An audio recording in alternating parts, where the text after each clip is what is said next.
Assalamualaikum warahmatullahi taala wabarakatuh.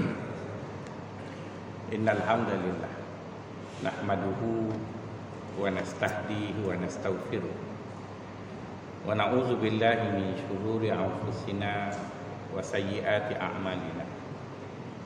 May yahdihillahu fala mudilla lahu wa may yudlil fala hadiya lahu. Nashhadu an la ilaha illallah wa nashhadu anna Muhammadan abduhu wa rasuluh. Allahumma ja'alna minal ladzina yastami'una al-qawla fayattabi'una ahsana. Allahumma arinal haqqa haqqan warzuqna ittiba'ah wa arinal batila batilan warzuqna ijtinabah. Tuan-tuan, puan-puan, sahabat-sahabat yang dikasihi sekalian, daripada apa yang kita lalui di sepanjang tempoh PKP ini, antara perkara yang kita belajar apabila kita dihambat ataupun dikejar dengan sesuatu perkara, maka kita akan cari satu tempat sebagai penampat untuk mengelak kita daripada terkena wabak tersebut. Berasaskan kepada logik yang samalah. Semasa kita muda dahulu, kita rasa kita sering ditipu oleh syaitan. Maka bila kita sudah pencen ni, kita pun carilah satu tempat yang kita rasa tempat itu boleh melindungi kita dan menjadikan kita bebas apabila berada di tempat tersebut daripada tipu daya syaitan tadi. Kalau kami di Universiti Melaya, bila ada staf bermasalah, dia akan hantar ke Akademi Islam. Kononnya siapa pergi Akademi Islam tu masuk syurga. Jadi semua staf-staf bermasalah dilonggoh di Akademi Islam tu kerana mereka percaya takkanlah duduk di Akademi Islam pun jahat. Jadi akhirnya kami letih sebab dibawa penyakit je memanjang. Jadi logik yang sama jugalah tuan-tuan, apabila kita muda dulu kita rasa kita ditipu oleh syaitan, macam-macam dosa kita terbabit, maka akhirnya kita rasa penat dah nak lawan setan. Jadi kita pun join lah geng masjid dengan harapan setan tak ada dalam masjid, ya.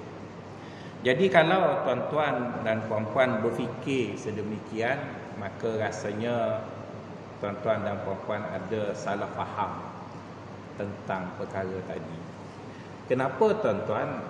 Kerana Allah Subhanahu Wa Taala Dia suruh kita baca surah Al-Mulk setiap kali kita nak tidur, supaya bacaan daripada surah itu masuk ke alam di bawah sedar kita mengenai proses ataupun bagaimana Allah Subhanahu Wa Taala melalukan kita selama kita duduk di dunia.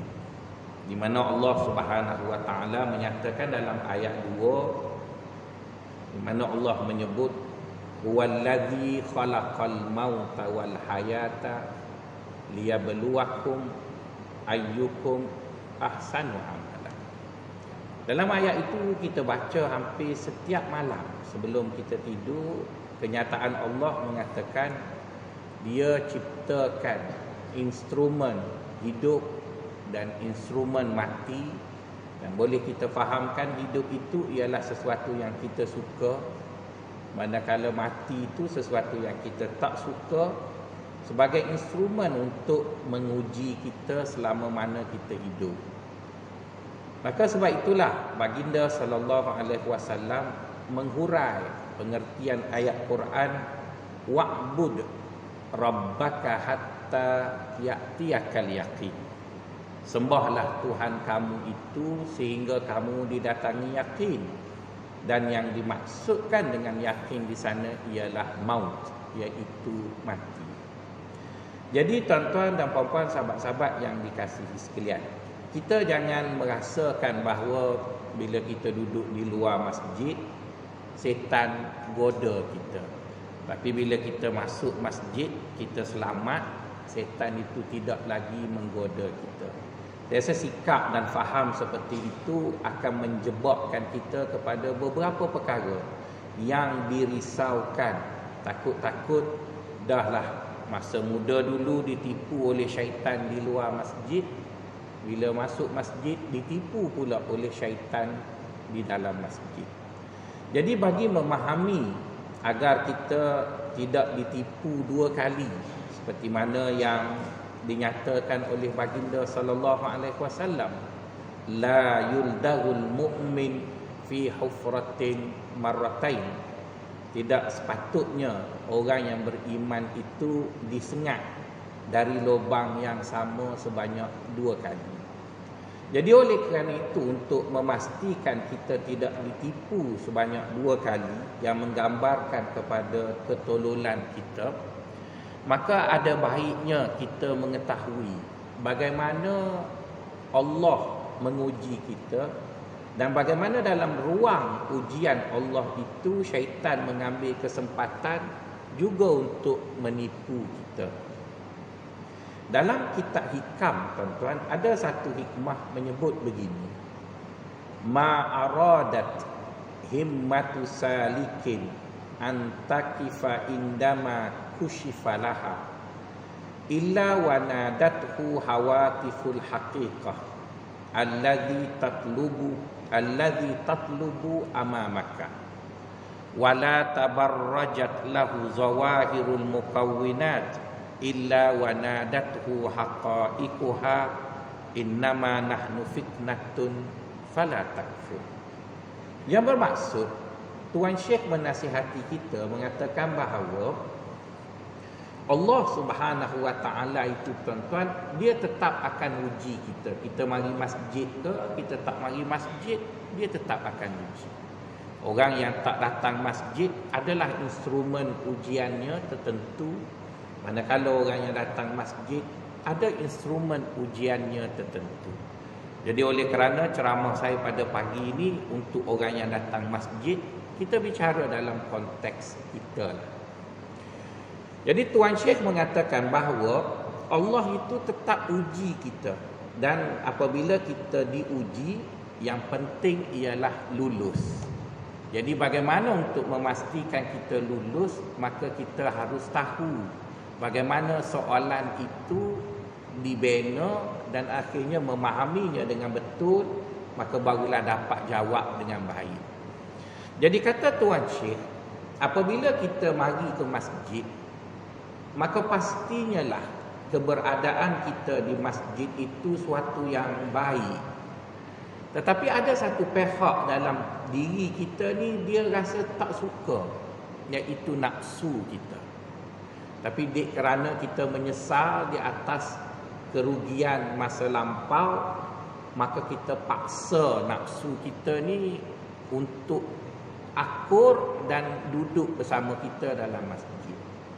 Jadi kita paksa dia untuk ikut solat berjemaah, kita paksa dia untuk solat sunat, kita paksa dia untuk akur baca Quran, kita paksa dia macam-macam paksaan yang kita buat.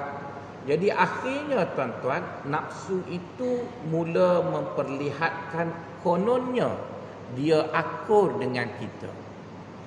Jadi oleh kerana kita tadi lihat nafsu kita itu sudah mula memperlihatkan keakuran, kadang-kadang ramai di kalangan kita tertipu dengan lakonan nafsu itu. Dia merasakan bahawa nafsunya dah baik. Sebenarnya nafsu tak pernah baik. Dia sentiasa liar, dan dia tak akan jadi baik. Dia liar memanjang. Jadi oleh kerana dia adalah suatu yang liar ada dalam diri kita, maka kerana kita paksanya, maka kita merasakan seolah-olah nafsu tadi dia akur dan patuh dengan kita. Jadi tuan-tuan, pastinya lah hari-hari yang kita lalu Sepanjang hamba yang mengabdikan diri kepada Allah itu, kita semacam berada dalam dua persimpangan. Persimpangan pertama, kita merasa seronok kerana dapat mengabdikan diri pada Allah. Seronok berzikir, seronok baca Quran, seronok solat, seronok berpuasa. Maka itu pastinya lah kita berhak mendapatnya seperti mana yang dijanjikan oleh Allah. Ala bi dzikrillah tatmainnul qulub. Sesungguhnya berzikir itu akan memberi ketenangan kepada hati. Jadi kita merasa seronok dari satu sudut ataupun pada ketika-ketika tertentu. Tapi pada ketika lain, kita merasakan ada sesuatu dalam diri kita yang sentiasa memberontak. Menjadikan kita rasa rimas, menjadikan kita rasa kejam, menjadikan kita merasakan bahawa kenapalah begitu tertekan sekali. Saya tak tahu, mungkin tuan-tuan lebih hebat dari saya. Apabila kita melalui puasa bulan Ramadan, dan saya pula mengajar tuan-tuan kurangkan makan dan sebagainya. Jadi saya pun kena kuranglah sebab saya ajak tuan-tuan macam tu. Tapi tuan-tuan, saya selalu hitung bilalah penyimpan mohon besar nak keluar. Tertekan sangat. Tapi kita cuba lawan sebab kita cerita dekat orang sembahyang tarawih itu baik, maka kita datang tarawih. Kadang-kadang tersenggut nak rebah tuan-tuan sebab imam baca panjang sangat. Lepas tu bila ada orang komen kenapalah imam baca banyak, kita pun join komen juga. Patutnya imam ra'i orang muda, imam ra'i orang tua. Padahal kita yang muda tak sanggup sembahyang tu tuan-tuan dan sebagainya.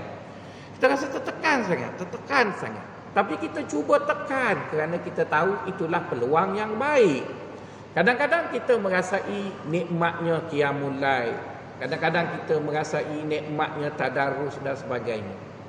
Allah Subhanahu wa taala, Tuhan yang mencipta kita, dia tahu. Ada kala kita merasai seronok bila berada di sisinya, ada kala kita rasa tertekan, kita terpaksa mengawal nafsu tadi. Maka di penghujung Ramadan, Allah Ta'ala utuskan ataupun Allah Ta'ala beritahu bahawa kita boleh berhari raya. Jadi sebab itu bila raya kan tuan-tuan, saya rasa gembira sangat.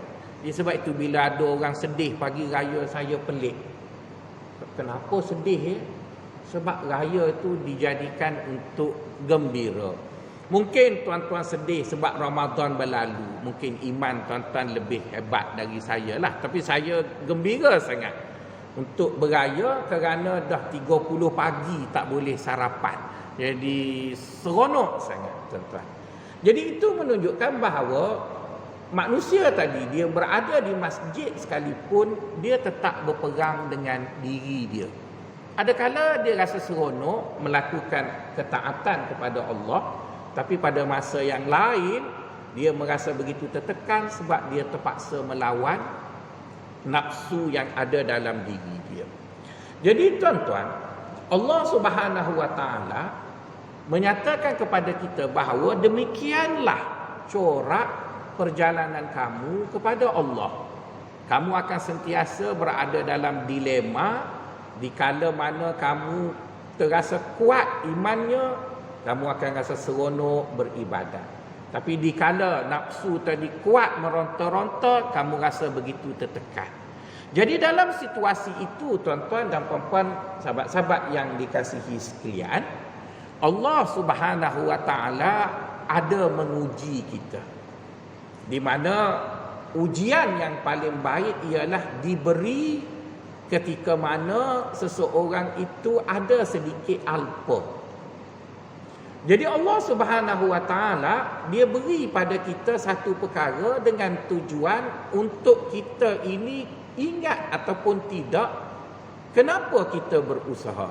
Maka disebut dalam satu hikmah yang lain, kata Tuan Syekh, innama awrada alaikal warida litakuna bihi alaihi waridun. Kata Tuan Syekh, bila kita dah usaha semayang dan sebagainya, maka Allah Subhanahu wa taala akan beri pada kita sesuatu perkara yang menyebabkan kita rasa overconfident. kita rasa overconfident. Maka di kala itu dia berharap kita jangan lupa akan tujuan yang asal. Misalnya tuan-tuan, contohlah, bila tuan-tuan berzikir pagi-pagi, baca zikir itu, zikir ini dan sebagainya, tuan-tuan melazimi solat, tuan-tuan melazimi bacaan ayat Quran tertentu, maka mula-mula tuan-tuan datang masjid, tuan-tuan rasa malu-malu lagi sebab baru pencet. Tak confident lagi. Tapi bila tuan-tuan dengar ustaz tu ajar buat benda ni, ustaz tu ajar buat benda ni, maka tuan-tuan pun mula rasa yakin. Jadi untuk memastikan keyakinan itu menjadi yakin, maka tuan-tuan perlu test. Jadi tuan-tuan pun dengarlah ada kawan dia kena COVID. Jadi tuan-tuan rasa dia kawan baik aku dulu, maka apa salahnya aku cuba baca selawat syifa 21 kali, aku solat hajat dan sebagainya. Maka tuan-tuan pun solat hajat, baca doa, lepas tu tuan-tuan pun ruqyah lah dalam air. Lepas tu tuan-tuan pun berilah dekat kawan yang kena COVID tu. Ditakdir Allah sembuh tuan-tuan. Jadi bila sembuh tu, tuan-tuan sudah mula rasa yakin. Jadi juga tuan-tuan, jadi juga aku punya doa ni. Lepas tu tuan-tuan pun nak mengesah lagi. Maka tuan-tuan pun tanyalah timbalan pengurusi kita, dia ustaz tanya, betul ke saya baca doa ni sembuh COVID? Dia kata betul, ada. Lagi yakin tuan-tuan. Jadi bila dah banyak testimoni air jampi tuan-tuan dah jadi sembuh, maka tuan-tuan pun dah mula berfikir nak buka syarikat penawar COVID dulu tuan-tuan. Dulu tuan-tuan semayang kerana Allah, semayang kerana nak jaga itu, nak jaga ini. Dulu tuan-tuan baca Quran kerana nak mengisi masa sebab muda dulu tak baca Quran. Itu asalnya. Tapi bila Allah Ta'ala bagi sikit doa kita itu mustajab, maka kita sudah mula menyimpang. Daripada dulunya baca Quran kerana Allah, sekarang baca Quran untuk COVID pula tuan-tuan, ya. Sebab dia dah boleh jual dan masyhur. Dia dah boleh jual dah tuan-tuan. Dulu tak boleh jual tuan-tuan.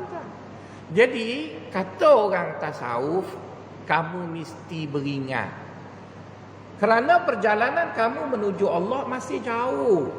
Itu hanyalah sedikit pemberian Allah kepada kamu, hanya sekadar untuk memberitahu kepada kamu, aku dah setuju dengan kamu.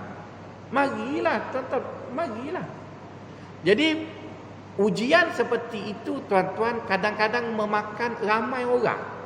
Yang dahulunya kita lihat begitu bagus duduk di masjid, begitu rajin beribadah kepada Allah, tapi bila Allah uji dia, maka dia mula menyimpang dengan ujian itu, maka akhirnya kesian pada dia. Dulu masa muda sudah ditipu oleh syaitan, bila datang tua asalnya untuk mengabdikan diri pada Allah, mula menyimpang pula. Kalau di dalam Al-Quranul Karim tuan-tuan, kita lihat Allah uji, ujian yang patternnya sama, cuma bentuk dia berbeza ataupun gambarannya berbeza. Patternnya masih sama. Misalnya kita lihat apa yang berlaku kepada peperangan Talut dan Jalut. Oleh kerana tentera Talut itu terlalu besar yang tidak mungkin dikalahkan oleh Jalut, maka Jalut merancang untuk menyerang dari belakang. Sebab bila serang hendak dari belakang adalah beberapa kelebihan yang memungkinkan ianya menang dalam peperangan dengan tentera musuh. Jadi untuk memastikan dia berada di belakang musuh, maka dia terpaksa pergi jauh, lari dari bukit di tempat tentera musuh itu berada dan serang dari belakang. Jadi oleh kerana perancangan itu dipersetujui, maka tentera-tentera Jalut pun pergilah. Jadi oleh kerana mereka naik kuda terlalu lama, terlalu jauh, maka mereka kehausan. Mereka haus. Jadi oleh kerana Allah SWT ingin menguji mereka, walaupun dalam keadaan mereka berperang di antara mati dan hidup, ujian tetap ada. Maka Allah uji mereka bertemu dengan sebatang sungai. Dan kita semua tahu, tuan-tuan, peperangan memerlukan kepada perancangan kekuatan, dan di antara aspek yang memenangkan satu peperangan ialah masa. Kadang-kala tentera yang ramai, jika berperang dengan tentera yang sedikit, kena masa yang tidak betul, tentera yang ramai itu mungkin boleh kalah. Jadi oleh kerana masa itu penting, bila bertemu dengan sungai, ramai tentera-tentera Jalut mengatakan, nantilah dulu kita berjalan jauh. Alang-alang jumpa sungai, kita rehatlah dulu. Bila dah cukup bertenaga, baru kita pergi berperang. Maka Allah menceritakan kepada kita bahawa Jeneral Jalut itu berkata kepada tenteranya, sesiapa yang meminum tiga suap, panggil apa tak tahu, ambil dengan tangan tu tiga kali tu, maka dia akan berperang dan menang. Jadi oleh kerana itu, tuan-tuan, mereka dah lama berjalan, tiba-tiba jumpa sungai, takkan nak minum tiga rauk tu je, mestilah basah kepala. Jadi bila mereka buat begitu, masa terlewat dan peperangan itu tidak akan dimenangi kerana tidak berlaku pada masa yang betul. Jadi nampaknya benda yang sama, tuan-tuan. Allah uji tentera tersebut dan akhirnya tentera itu tidak mampu disebabkan mereka bertemu dengan sekelumit ujian dan akhirnya mereka rebah di depan ujian itu. Jadi oleh kerana itulah Tuan Syekh berpesan kepada kita, apabila kita duduk di masjid ni, tuan-tuan, kita beribadat, percayalah Allah akan beri sesuatu pada tuan-tuan sebagai tanda dia suka dengan tuan-tuan. Kadang-kadang Allah beri nama baik. Dulu orang tak kenal pun kita, tapi kerana orang selalu tengok kita semayang subuh, semayang zuhur, semayang asar, berjemaah di masjid, maka orang mula angkat kita daripada encik jadi Tuan Haji. Dan nama Tuan Haji itu, tuan-tuan, bermaksud respect, percaya kepada kita. Daripada Tuan Haji angkat lagi jadi lebay dan sebagainya. Maka sesuatu yang diberi itu bukanlah sesuatu yang datang secara mudah, tetapi ianya datang hasil daripada usaha yang panjang. Selepas pada itu Allah beri pada kita selain daripada nama baik, kadang-kadang Allah beri pada kita doa kita tu mustajab. Dan saya tak tahu, tuan-tuan, saya kerap kali diuji dengan benda tu dan kadang-kadang cukup menakutkan. Pernah sekali lebih kurang 12 tahun, 13 tahun yang lalu, bila saya tak dapat anak selepas anak kedua, agak lama nak dapat anak ketiga, 11 tahun berhenti. Jadi jumpa orang nak pergi Mekah, kita pun pesan doa kat ustaz sama. Dia pun tanya, nak doa apa kat ustaz? Ustaz baik dah, doa kat orang lain lah. Adalah doa nak minta ni. Dia kata, doa apa? Doa ustaz dapat anak. Dia kata, dapat anak ustaz tak payah doa, cari ibu lain. Tak mahulah yang tu, nanti perang dunia pula. Doa dapat anak. Ya, gitulah. Minta doa. Dengar orang nak pergi umrah, minta doa kawan-kawan begitu. Entah macam mana ada seorang lelaki yang anaknya lama dah tak dapat anak, lebih lama dari saya. Jadi dia kata, saya dengar ada seorang muslimat dekat Taman Tun beritahu kalau nak dapat anak jumpa ustaz. Saya kata, saya sendiri pun tak dapat anak, takkan. Dia kata, ustaz doa lah. Ustaz kan untuk guru tasawuf lah, macam-macam dia bodek saya. Saya kata, okeylah, insya-Allah. Jadi saya pun doa lah apa yang saya doa untuk saya. Nampaknya Allah tak berkenan anak tu untuk saya, tapi berkenan untuk orang tu. Jadi kita pun bagilah dia minum air, lepas bagi minum air. 2 bulan lepas tu dia datang jumpa saya, senyumnya sampai ke telinga. Lebih kurang begitulah kan. Macam SpongeBob tu. Saya kata, wah, ini berita baik ni, nampak dari jauh meluru datang senyum. Datang-datang ayahnya terus peluk saya. Memang betul lah ustaz ni doa keramat lah. Kata sudahlah. Sudah dah lah, kita pun risaunya lah apa-apa. Ayahnya seorang yang ada harta lah sikit. Lepas tu nak pergi terima kasih tu, dia pun bagilah sekeping cek yang tak tulis nombor. Dia tahu ustaz tak pandai tulis nombor banyak agaknya kot. Jadi saya pun, orang panggil cek kosong. Kali pertama dapat cek kosong. Kalau sekarang mungkin di Melaka dapat cek kosong lah sebab nak pilihan raya, betul kan? Jadi saya pun dapat. Lama juga berfikir dekat 2 minggu. Nak tulis berapa kita tak pernah diberi cek kosong. Jadi saya pun tulislah RM2,000. Masa tu banyak dah tu. Lepas tu dia telefon saya, kenapa ustaz tulis 2? Tulislah 9. Oh loh, menyesal dah, cek dah. Masuk dah tuan-tuan. Lepas pada tu tuan-tuan, saya pun bercerita dekat isteri saya. Isteri saya kata, bang, ini boleh jual air ni, air mengandung. Setan datang terus tuan-tuan. Dia datang. Jadi lama juga berfikir, last buatlah juga sikit tuan-tuan. Jadi kalau dulu sembahyang kerana Allah, sekarang sembahyang kerana nak jual air dapat anak dah tuan-tuan. Kan dah lari dia punya benda tadi. Mujulah air tu tak laku, maka saya pun balik asal lah tuan-tuan. Jadi tuan-tuan janganlah gelak kat saya kerana contoh pada diri saya itu tak ada siapa nak saman, tapi tuan-tuan pun lebih kurang tu jugalah.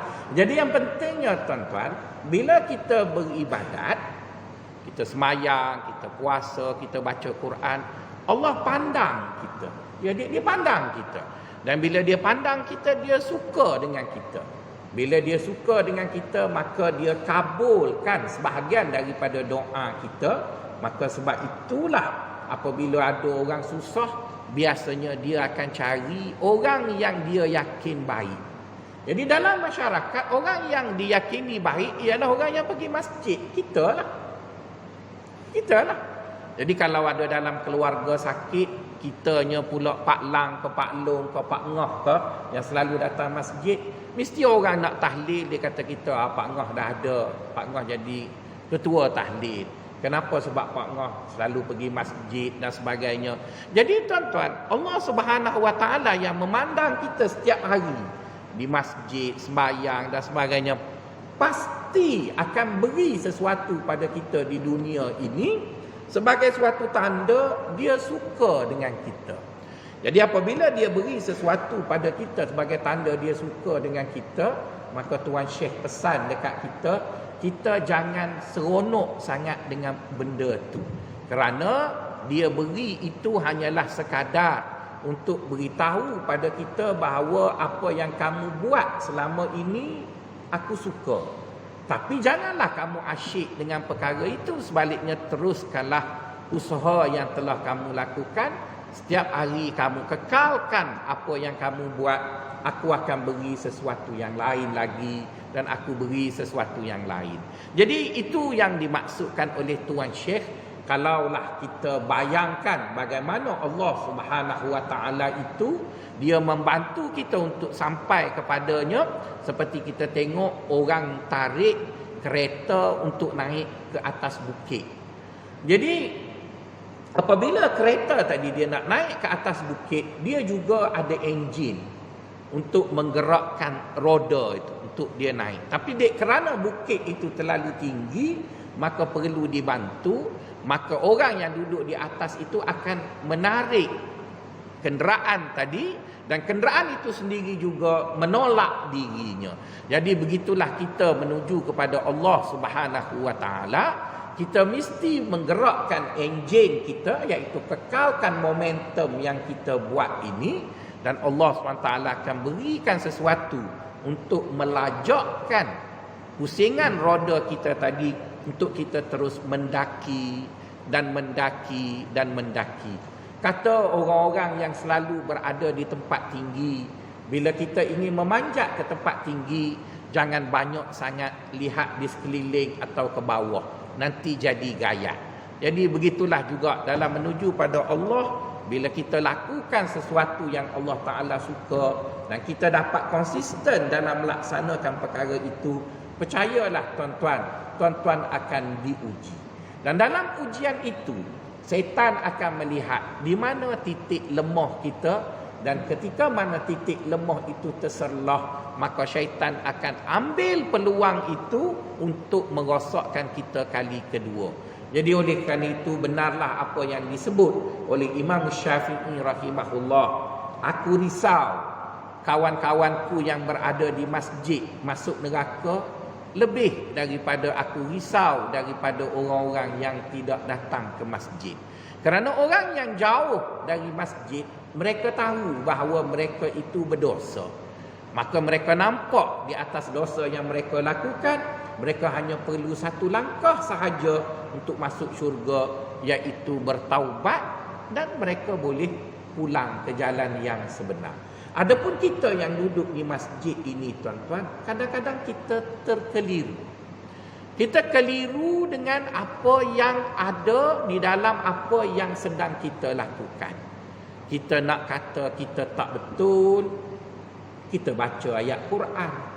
Kita nak kata itu, kita buat macam ni. Jadi akhirnya kita hidup dalam keliru, dan keliru itulah yang ditakuti kerana kita tidak sedar bahawa kita sedang melakukan sesuatu yang tidak disukai oleh Allah Subhanahu Wa Taala. Jadi pesan Syekh Ibnu Athaillah As-Sakandari yang ingin saya sampaikan pada pagi ini, bila kita telah melakukan ketaatan dan kita telah berjaya memaksa nafsu kita untuk akur dengan perintah Allah, maka tuan-tuan jangan berkompromi dengan nafsu tadi. Tuan-tuan terus tekan dia, berusaha dan berusaha dan berusaha. Kerana di pertengahan jalan itu, jika diberikan kepada kita beberapa perkara seperti yang disebut tadi, seperti al-waridat, maka janganlah kita begitu asyik dengan warid itu, kerana nanti kita akan lalai dan akhirnya tidak sampai ke tempat yang kita tuju. Saya rasalah tuan-tuan pun tahu ya, ada seorang perempuan yang ditangkap, dipanggil dengan ustazah mimpi. Ya, yang sehari dua ini dia sudah bertaubat di atas kesilapannya tadi dan sebagainya. Jadi tuan-tuan, di akhir-akhir ini tuan-tuan, produk yang paling laku ialah agama. Tuan-tuan nak jual apa, tuan-tuan bubuh sikit agama, laku sungguh tuan-tuan. Betul kan? Kalau tuan-tuan nak jual kopiah, tak laku. Tapi kalau tuan-tuan kata kopiah sunnah, laku terus tuan-tuan. Tuan-tuan nak jual apa, tuan-tuan bubuh sikit agama tu, dia lakulah. Dia memang, sebab bila kita selalu dengar akhir zaman ini dah nak kiamat, maka yang akan menyelamatkan kita ialah agama, maka semua orang takut, maka ada orang cukup pandai mengambil benda tadi. Jadi tuan-tuan, kalau kita bercakap tentang apa yang ustazah itu claim, kita boleh terima pada asasnya, iaitu seseorang itu diberi mimpi oleh Allah. Ya betul. Tak ada salahnya. Kerana agama kita menerima adanya mimpi yang diberi oleh Allah pada seseorang. Disebut dalam satu hadis, ru'yatun salihatun juz'un min sittina minan nubuwah. Mimpi yang benar itu 1/60 daripada wahyu. Walaupun nisbahnya kecil, tapi masih ada benarnya. Jadi kerana ada ruang di situ untuk dimanipulit, untuk menipu orang yang resah dan takut, maka orang pun gunalah mimpi. Mungkin kali pertama dia bermimpi itu betul, dan dia mula bercerita kepada follower dia, dan follower dia nampaknya memberi respon yang menguntungkan. Memberi respon yang menguntungkan. Ada satu modus operandi daripada seorang perempuan yang mirip wajah yang sama tetapi berpusat di Singapura. Seorang perempuan tu Adik saya pun terjebak dan cukup merisaukan, dan beberapa benda. Dia seorang perempuan duduk di sebuah flat di Singapura. Di musim Covid dia tak ada kerja apa. Maka menggunakan Telegram, menggunakan WhatsApp dan sebagainya, maka dia beritahu dia bermimpi. Jadi bila dia buat video, masukkan dekat TikTok ataupun masukkan dekat YouTube, maka orang pun tengok. Dan apa yang dia cakap pada video pertama, tak ada apa yang salah tentang agama. Kita dah nak kiamat. Betul. Ustaz Wadi Anwar pun cakap kita nak kiamat. Dan semua orang tahu nak kiamat. Dia bercakap benda yang sama. Tapi dia pandai menggunakan intonasi, mimik muka, menggunakan sedikit air mata buaya dan sebagainya. Nah, jadi orang pun tertarik. Jadi pergi kepada step yang kedua, dia bentuk grup WhatsApp. Jadi grup WhatsApp tu pula ada tingkat. Tingkat awal, mubtadi'in, mutawassitin, awliya'illah, al-fadilin. Jadi guna nama Arab. Jadi dalam grup bawah itu bagus. Iaitu baca Quran 1 juzuk 1 hari. Masalah baca Quran. Tapi bila naik grup kedua, setiap juzuk mesti bayar sedekah subuh kepada sekolah tahfiz. Bagus lagi. Tak ada masalahnya pun. Naik grup ketiga, yang ini doanya mustajab. Jadi kena masuk akaun ustazah. Dia mulalah tuan-tuan. Jadi dia pun dah mula ajar. Dan adik saya dah sampai level 7, satu hari kena derma RM50. Jadi akhirnya tuan-tuan, dulu pada mula dia lancarkan dia punya benda tadi, dia duduk rumah flat je dekat Singapura. Sekarang dia dah duduk townhouse. Dah hebat lah. Tuan-tuan pun tahulah, rumah bukan murah di Singapura. Musim Covid dia boleh beli. Sebab crowd dia di Malaysia ni semua takut mati. Sebenarnya kalau berlaku kiamat, tenggelam dulu Singapura. Tapi dia percaya guru dia tak mati awal. Jadi dia guna benda yang sama. Jadi samalah dengan ustazah yang tadi. Dia mula dengan mimpi yang betul. Tapi apabila mimpi yang betul diceritakan kepada jemaah ataupun khalayak masjid yang takut semua dengan mati ni, maka dia nampak responnya boleh makan, kata orang Kelantan. Boleh ingat. Lepas tu mimpi itu dah tak datang dah lah, sebab Allah mungkin beri sekali ya. Maka dia pun reka mimpi. Dia reka lah mimpi.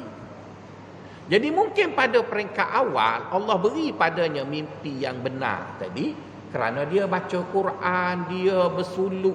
Betul lah.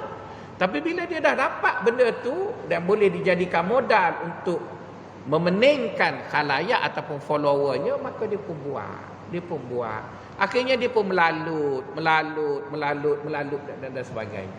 Jadi semua itu tuan-tuan, dia datang daripada orang yang ikhlas asal.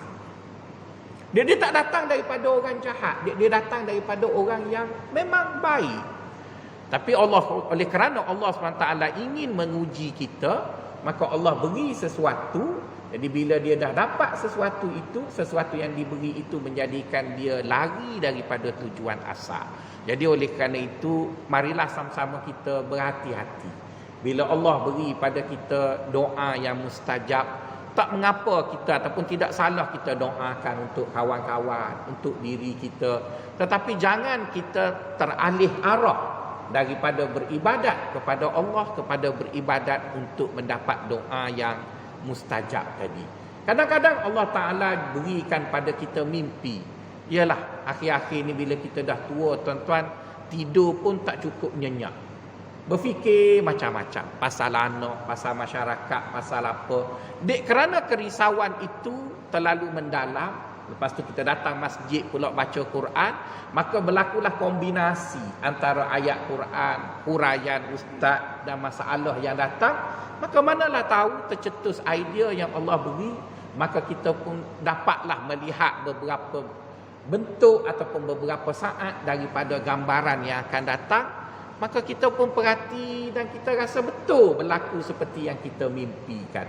Jadi maka pada ketika itu kita merasakan, aku ni istimewa agaknya pun. Dan ramai orang tertipu dengan mimpi yang diberi tadi. Ataupun Allah SWT berikan kepada kita suatu kebolehan, iaitu orang tertarik dengan kita.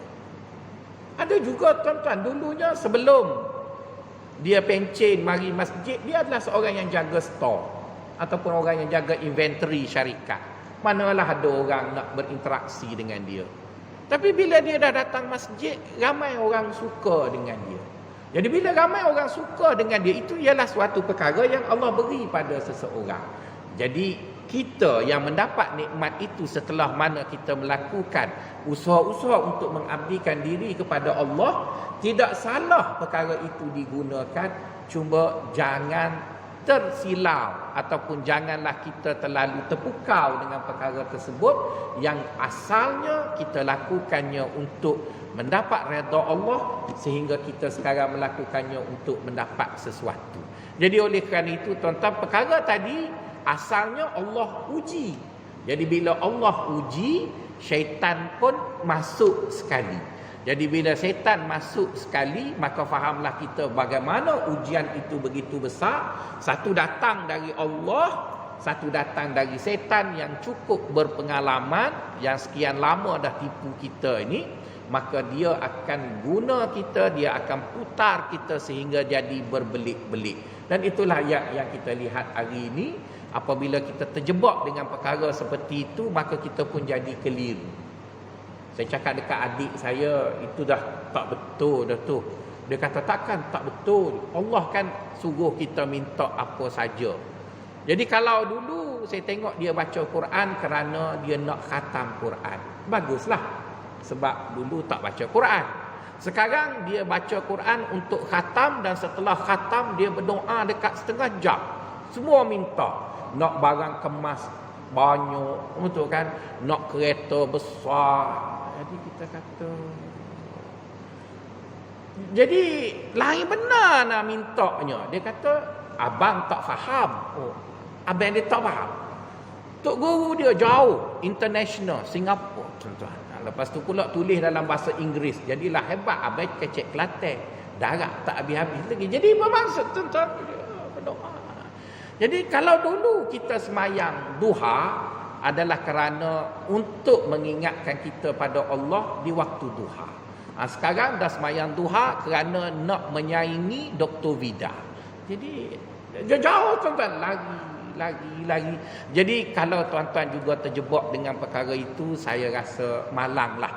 Lama dah kita datang ke masjid, lama dah kita berusaha untuk menjadi hamba Allah yang taat, dan kita dibimbing oleh ramai ustaz-ustaz yang berkaliber dan berwibawa yang duduk di kerusi yang mulia ini. Maka ingatlah, bila Allah beri sesuatu pada kita, ianya bukan sesuatu yang salah. Musim-musim kita susah ini, kalau Allah beri pada kita doa yang mustajab, doalah untuk kawan-kawan, doalah untuk saudara mara kita. Tetapi dalam doa itu perlu diingat, ianya tidak lain sekadar apa yang Allah beri untuk melajakkan kita terus menuju kepadanya, bukan untuk menjadikan kita ralik ataupun kita terpukau dengan perkara-perkara tersebut. Kerana bila kita lihat ada orang yang terkesima dengan perkara itu, akhirnya mereka mengikut haluan yang lain, maka kita dapati mereka sudah terpisah daripada kita. Moga Allah Subhanahu Wa Taala menjadikan kita insan-insan yang mendapat petunjuk daripadanya dan mendapat taufik, sehingga kita semua mati dalam keadaan Allah itu Tuhan kita, baginda sallallahu alaihi wasallam rasul kita, Al-Quran itu adalah pedoman bagi hidup kita. Dan moga Allah Subhanahu Wa Taala juga menjaga kita selagi mana kita bersama-sama berpesan-pesan di antara satu sama lain. Maka harap-harap bicara yang ringkas ini bolehlah memberi sedikit ingatan agar kita sama-sama dapat meneruskan perjalanan. Dan kalau kita berpaling seketika kepada perkara-perkara itu pun hanyalah sekadar untuk berehat sejenak dan teruskan perjalanan kita menaiki kereta api yang menuju ke satu destinasi yang masih jauh. Tidak salah berhenti di beberapa stesen untuk minum kopi dan sebagainya. Dan kalaulah lepas Covid nanti kan, apa yang tuan-tuan belajar dalam agama ni kan tuan-tuan, saya rasa ada baiknya tuan-tuan pergi merasa dia di negara benua kecil India. Dulu tuan-tuan, masa saya belajar hikmah ini, guru saya kata kita menuju Allah ni seperti daripada Karachi ke Islamabad. Macam mana ya? Jadi kita duk bayang kereta api Malaysia, seronok, ada makan, ada apa. Kita tak rasa susah, tuan-tuan, lagilah tak boleh rasa sebab naik kereta api England. Kapten Ismail naik kereta api Perancis, lagilah tak rasa ya. Cuba naik kereta api India, tuan-tuan. Kereta api India, kereta api Pakistan tak ada plastik, tak ada getah, semua besi. Dan dia muat dalam tu semua benda, jin, setan dan orang. Semua benda. Masuk. Jadi bila kita musafir dengan kereta api India, Pakistan, memang kita tunggu stesen. Sebab tak boleh bernafas. Dia padat daripada ikan sardin lagi. Tak boleh bernafas. Sampai ke stesen tu kita pun lega, tarik, kita bergeliat dan sebagainya. Jadi kadang-kadang bila kita duduk di stesen tu, kita nak masuk balik dalam kereta api tu. Orang atas kereta api sama banyak dengan dalam kereta api. Jadi nak masuk pula tu, itulah yang disebut dengan perjalanan tadilah. Jadi oleh kerana Allah Subhanahu Wa Taala itu tahu kita adalah manusia yang lemah, tahu manusia yang kita tadi ada jemu dan sebagainya, maka tidak salah kita singgah seketika di stesen. Tapi janganlah kita berhenti di stesen itu, tak mahu dah nak meneruskan perjalanan. Jadi oleh kerana perjalanan itu panjang, maka sentiasalah kita berdoa kepada Allah, semoga Allah Ta'ala menerima kita, memberi taufik agar kita dipandu sampai kita menuju pada Allah Subhanahu Wa Taala, seperti mana firman Allah, wa'bud rabbaka hatta ya'tiyakal yaqin. Berusahalah kamu untuk mengabdikan diri kepada Allah sehinggalah datangnya yakin, dan maksud yakin di sana datangnya kematian yang ditentukan oleh Allah Subhanahu Wa Taala. Saya rasa itu saja yang dapat saya kongsi dengan tuan-tuan. Semoga Allah SWT melindungi kita semua daripada wabak ini, dan Allah SWT mengeluarkan kita seberapa segera daripada wabak ini. Cuma saya pun keliru, nampaknya dah tinggal 0.2% saja untuk 90% vaksin. Jadi saya pun nak balik Kelantan, takut-takut jadi macam Kanada dan Singapura, balik-balik tinggi pula. Jadi tak balik lagi lah, sebab nak berkawan dengan Taman Tun lagi. Duduk sinilah dulu, kita balik bila dah reda nanti. Assalamualaikum warahmatullahi wabarakatuh.